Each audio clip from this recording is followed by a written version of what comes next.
انا نقول لك نعطيك غير مثال، شقه عاديه الا بغينا نصنفوها من الصنف المتوسط العادي كتوصل 2000 درهم في اليوم. يعني الا بغيت غير سيمانه مع وليداتي واحد 14000 درهم، نفس الشقه نفس الخدمات نفس كل شيء، غنمشيو لكوستا دي سول مثلا كاع شقه بنفس الحجم بنفس كتلقاها ما بين 80 حتى 100 اورو في اليوم، يعني تقريبا ما بين واحد 900 حتى 1100 ديال الدرهم. والخدمات تلقاها احسن والنظافه احسن والسيكوريتي في العماره احسن وهذا السير الاحترافي اللي كتلقى عند دوك الناس في السياحه. وبطنيه المارشيل ولا كابو نيغرو ولا غيرها من الاشياء وخذي طابسيل ديال فريتور ديال الحوش قليله خصك واحد 300 ديال الدرهم. مطعم اسباني غادي تاخذو على البحر في البحر ما عرفت شنو غادي تاخذو، غادي تلقى القائمه كامله بواحد 15 ولا 20 اورو، يعني 200 درهم 220 درهم. ثم فيها باس نرجعوا للعام اللي فات السنه الماضيه نيت في سنه 2024 الجاليه من بعد كورونا عرفت بعض المناطق واحد الرواج خيالي. عقلتو تصور اللي كنا كنشوفو في كابو نيغرو مارشي كلشي يطلع لتما كلشي يطلع للشمال، اما الجقراء عند السيترو ديال سيدي علي دايرين 80 درهم.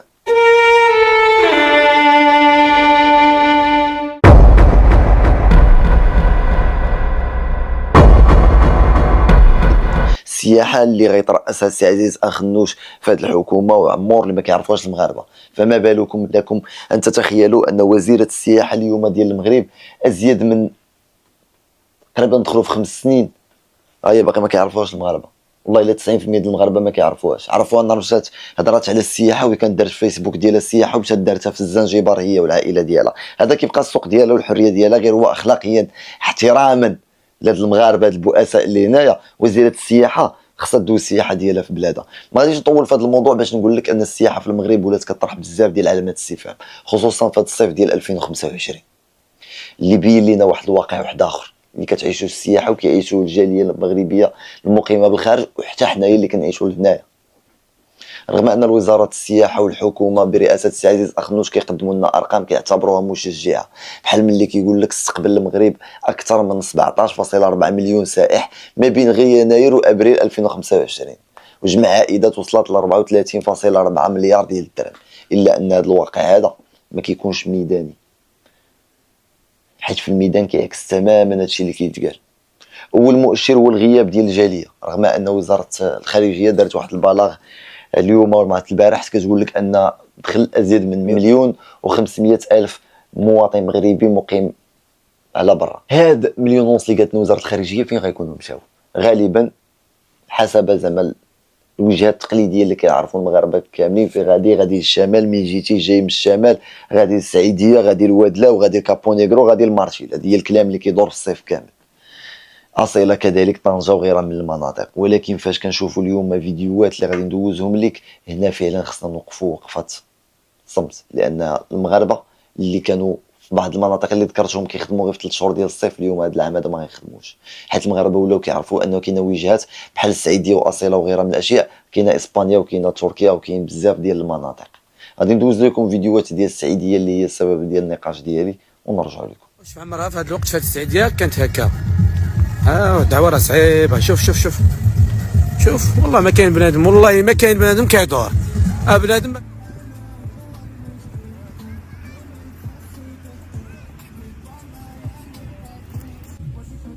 فيديوهات اللي منتشرين في مواقع التواصل الاجتماعي صدموني كيما صدموكم، لانه بزاف ديال الفيديوهات كنشوف كنقول ما يمكنش. انا كنعرف السعيديه وهاد الوقيته هذه كتكون السعيديه اليوم خاويه، ولكن الاسباب اللي كتخلي هادشي نشوفوه وكما غادي نحاولوا نربطوا الاتصال بشي خبير في المجال السياحي يفيدنا. انا نقول لك نعطيك غير مثال، شقه عاديه الا بغينا نصنفوها من الصنف المتوسط العادي كتوصل 2000 درهم في اليوم، يعني الا بغيت غير سيمانه مع وليداتي واحد 14000 درهم. نفس الشقه نفس الخدمات نفس كل شيء، غنمشيو لكوستا دي سول مثلا كاع شقه بنفس الحجم بنفس كتلقاها ما بين 80 حتى 100 اورو في اليوم، يعني تقريبا ما بين واحد 900 حتى 1100 ديال الدرهم. والخدمات تلقاها احسن والنظافه احسن والسيكوريتي في العماره احسن وهذا السير الاحترافي اللي كتلقى عند دوك الناس في السياحه. وبطنيه المارشيل ولا كابو نيغرو ولا غيرها من الاشياء وخذي طابسيل ديال فريتور ديال الحوش قليله خصك واحد 300 ديال الدرهم. في مطعم اسباني غادي تاخذو على البحر في البحر وما عرفت شنو غادي تاخذو، غادي تلقى القائمه كامله بواحد 15 ولا 20 اورو، يعني 200 درهم 220 درهم.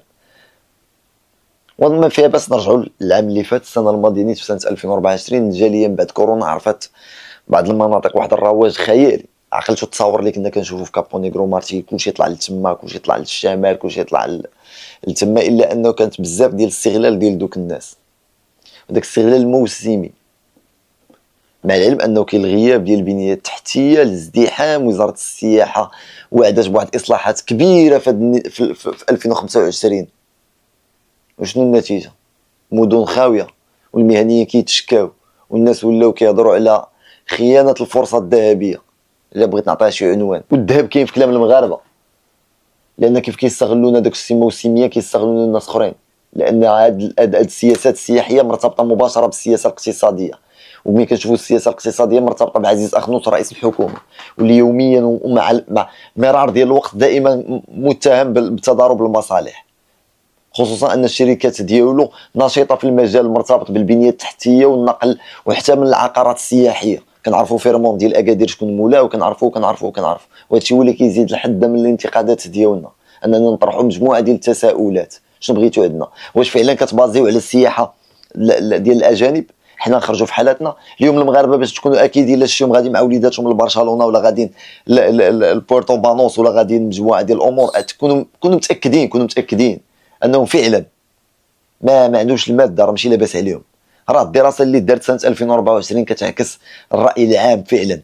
راه قال لك 61% من المغاربه عبروا على فقدانهم الثقه في الحكومه بسبب الغلاء ديال المعيشه والتراجع ديال الخدمات العموميه، واللي السياحه جزء كبير منها.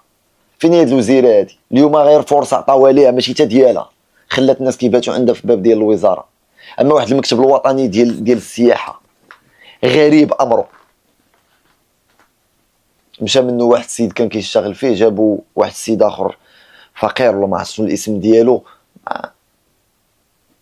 انا ما كرهتش انا شي مسؤول في البلاد يعيط لهذا المكتب ديال السياحه يقول لي عطيني غير التقرير شنو قدرتوا ديروا نتوما من غير توزيع الاشهارات ولا لي بانو بيبليسيتي اللي ما كتربحوا فيهم والو. عندك صحابك ملي كنشوف بانو بيبليسيتي اجي نتلاقاو هنايا كنمشي نتلاقى معاكم تما، راه كنلقاكم نتوما، راه كنلقى غير واحد كيقول لي ابارطومون ب 2000 درهم 3000 درهم. باش ما نطولوش في الهضره بزاف، ما كرهتش نتصلوا بالخبير مباشره، الزبير بوحوت خبير في المجال السياحي يقدر يفيدنا اكثر في هذا الموضوع هذا ونعرفوا الاسباب والمسببات. السؤال ديالي غادي يكون وقيله طلعتي على بعض الفيديوهات اللي كتروج دابا في مدينه السعيديه وبعض المناطق الشماليه ديال واحد الفراغ اللي كاين في المجال السياحي.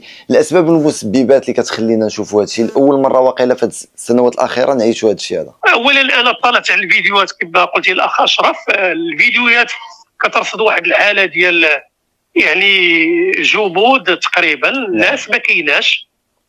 مقلق هذا الشيء، خصوصا ملي كنتكلموا على السعيديه، لانه منطقه معروفه كتحرك الموسميه ديالها هي هذا الوقت، لان هاد 3 شهور هي اللي كتشتغل على السنه كامله. لو انه كان عندنا ضعف مراكش نقولوا مقبوله شيئا ما غادي تعوض، لان مراكش كما كنقولوا اصبحت وجهه ما فيهاش لا سيزوناليتي، ما فيهاش الموسميه. هاد الصور اللي شفت انا مقلقه، وخصوصا انه كاين تصريح ديال وزير الخارجيه على ان عدد ديال المغاربه العالم اللي دخلوا ما بين 10 ايام الاولى ديال شهر 6 و10 ايام الاولى ديال شهر 7 1,520,000 بزياده ديال 13%. اذا على الاقل كنا نشوفوا الرواج ديالهم، مغاربه العالم دخلوا وما مشوش لهذه المناطق هذه. كاين خلل كبير. السياحه الدوليه اللي خارطه الطريق كتتكلم على انها كتقوي النقل الجوي ب 20% كل سنه، وكدار البرامج الترويجيه بالملايير، وما نوصلوش ان فضل هذه الفتره اللي خصنا نصيبوا فيها كما كنقولوا ماشي فتره الديروه، كنسميوها الشير بوكين. الفلوط اللي فيه 200 البيت. نعم سيدي. دابا غير المؤشرات ديال الغياب ديال الجاليه دابا نورمالمون بناء على البلاغ ديال وزاره الخارجيه كتاكد لنا ان بالعكس راه كاينه زياده على السنه اللي فاتت اللي كان فيه واحد المؤشر ديال السياحه مرتفع في مدينه السعيديه والمناطق الشماليه. اليوم ما كانتش شي حمله سابقه لاوانها في مواقع التواصل الاجتماعي كيقول لك نقاطعوا السعيديه ولا ما كاينش هادشي. واش كاين اجتماع تام؟ واش كاين شي اسباب ديال ارتفاع الاسعار تما؟ واش كاين ان الوضع السياحي في المغرب ما بقاش كيشجع؟ شنو الاسباب اللي تخلي مثلا انه يكون السعيديه بهذه المشاهد هذه اللي منتشره اليوم في مواقع التواصل الاجتماعي؟ انا كنقلب تينا لان كنبحث في هذا الموضوع هذا وكاين نقاش فيه. نعم. بزاف ديال الناس اللي كيتكلموا ان المغاربه ديال العالم هذه النسبه اللي ارتفعت راه دخلت في الايامات ديال المناسبه ديال عيد الاضحى، اللي كنقولوا المناسبه ديال عيد الاضحى كاينه واخا ما كانش الذبح ديال كسبتي ديال الاضحيه، ولكن كتكون عندهم فرصه. ولكن هذا الشيء مقلق. علاش؟ لانه كدار برامج تلقاو في بلادنا يعني كتوجه لهاد الناس، ولكن اذا درتي برنامج وبالمقابل الاثمنه غاليه راه الناس ما غيمشيوش. انا كنظن بان المسؤوليه راه مشتركه. خصنا نشوفوا النسبه ديال الاثمنه فين وصلت. الا قلت لواحد السيد اجي، وانا نقدر نتكلم على حالات الناس اللي كنعرفوهم بغاو يجيو لمنطقه اخرى، الاكادير حتى هي منطقه شاطئيه ولو انها فيها رواج. الاثمنه اللي شفنا في الموقع الالكتروني بالضبط 168 اورو الليلتين، بمعنى بحال 800 درهم الليله، ولكن الناس ملي يتواصلوا مباشره كيسمعوا 2500 و 3000 درهم. اذا هذا هو اللي كيجعل ان الناس كتنفر. ومغاربه العالم راه منفتحين، كيعرفوا تركيا، كيعرفوا اسبانيا، كيعرفوا وكيقارنوا. هما كيجيو بشكل تضامني لان كيبغيو يزوروا العائلات ديالهم. كل اكيد، انا اظن هادشي اللي غادي يكون، كل اكيد بان هذا العدد اللي دخل يلا شافوا العائلات ديالهم، يمكن داك الطريقه التضامنيه كيخصهم يجيو. وبعد ذلك اذا سولوا على هذه الاثمنه وصابوها، اذا كيمشيو يبحثوا في اماكن اخرى غادي يقدروا يقولوا ولا رجعوا. وهذه التحويلات ديال الاموال ديال المغاربه العالم، انا غنعطيك واحد الرقم راه غادي يصدم. راه في 20 سنه 125 مليار تاع الدرهم اللي خرجت للسياحه لبرا في 20 سنه. 125 مليار ديال الدرهم اللي خرجت من 125 مليار تاع الدرهم في 20 سنه. في 20 سنه. وهادشي يمكن لك تدخل له ودير البحث بيدك. المكتب ديال الصرف كيعطينا المداخيل وكيعطينا حتى المصاريف، بل المصاريف اللي ولينا كنشوفوا دابا كترتفع شي خطرات اكثر من ارتفاع المداخيل. كاين عندنا خلل خصنا نعالجوه. نعم. وزاره السياحه واحد، والوالي ديال المنطقه يلعب دور ديالو، لان وزير الداخليه وقع خريطه الطريق ديال لا، لان وزير الداخليه في اول مره في التاريخ نتاع لا فيزيون 2010 رؤيه 2010 2020 كانت وزاره السياحه مع القطاع الخاص، الكونفدراليه السياحه. هذه المره كاينه الكونفدراليه وكاينه خمسه الوزاره، والداخليه الدور ديالها كبير لان كاينه خريطه الطريق الجهويه، وكاين هذه المسائل اللي عندها علاقه بالجوده وبالمراقبه. اللي ما يمكنلكش تبيع اوتيل 5 النجوم وتجي الناس تصيب كتخلصوا بثمن ديال 7 النجوم، ولو التصريف 7 ما كاينش، هو غير اف ماركتينغ، والجوده ديالو ديال 3 النجوم. اذا الاجهزه المراقبه تلعب الدور ديالها، وهذا الشيء مقلق جدا.